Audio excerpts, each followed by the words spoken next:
Le 23 mai auront lieu les Crunchyroll Anime Awards 2026. Et honnêtement, cette année est beaucoup plus serrée que prévu. Parce qu'on a la saison finale de My Hero Academia, l'énorme hype de Dan, le phénomène Takopi et plusieurs outsiders qui peuvent totalement créer la surprise. Et aujourd'hui, on va voir qui mérite de gagner, mais surtout, qui va réellement gagner. Mais avant qu'on commence l'analyse, n'oubliez pas de vous abonner à ma chaîne YouTube, d'activer la cloche de notification pour ne pas rater mes prochaines vidéos et de liker cette vidéo si elle vous a plu. C'est parti! Les Carnets de l'apothicaire, saison 2 est probablement l'anime le plus constant de la liste. L'écriture est excellente, Mao Mao reste ultra populaire, mais j'ai du mal à voir la communauté voter massivement pour lui. Je pense qu'il sera très respecté, mais pas gagnant. Dan saison 2, par contre, c'est probablement l'anime le plus viral ici. TikTok, Twitter, YouTube, l'anime est partout.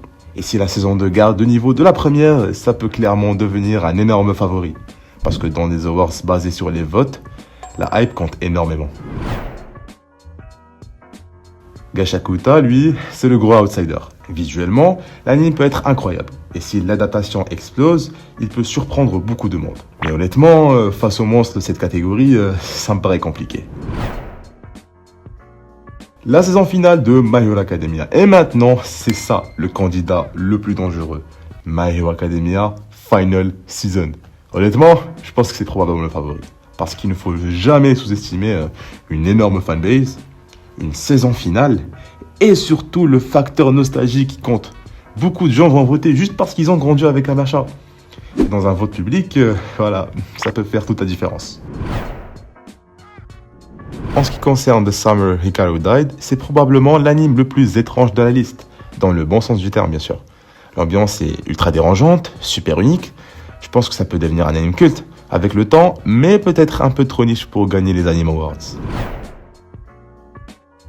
Et pour finir, Takopi's Original Sin, ou juste Takopi. Et honnêtement, c'est celui que je veux voir gagner. Parce que depuis sa sortie en anime l'année dernière, Takopi est devenu un vrai phénomène.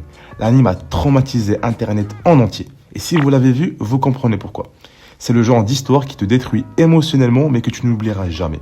Le problème, c'est que face à Emacha ou Dan, Takopi reste beaucoup moins mainstream. Mais artistiquement, je pense sincèrement que c'est le meilleur animé de cette liste. Bon, on va passer maintenant au pronostic. Si je devrais être honnête, mon cœur me dit Takopi. Mais mon cerveau me dit My Hero Academia. Parce qu'une saison finale, de 1, plus une fanbase gigantesque, de 2, plus les votes du public, de 3, c'est extrêmement difficile à battre. Carrément. Et juste derrière, je mettrai Dan. Parce que si Internet commence à spam voter Dan, bon, c'est fini. Ça, c'est bon, c'est plié, c'est rangé. Mais honnêtement, cette année est super intéressante parce qu'il n'y a pas de gagnant évident. Et surtout, l'anime que les gens préfèrent et l'anime pour lesquels les gens vont voter ne sont pas forcément les mêmes. Donc, dites-moi en commentaire qui mérite de gagner et qui va réellement gagner selon vous. Parce que cette année, les débats vont être violents. Merci beaucoup les amis d'avoir regardé cette vidéo. C'était Yasuri et on se retrouve pour de nouveaux contenus. Au revoir.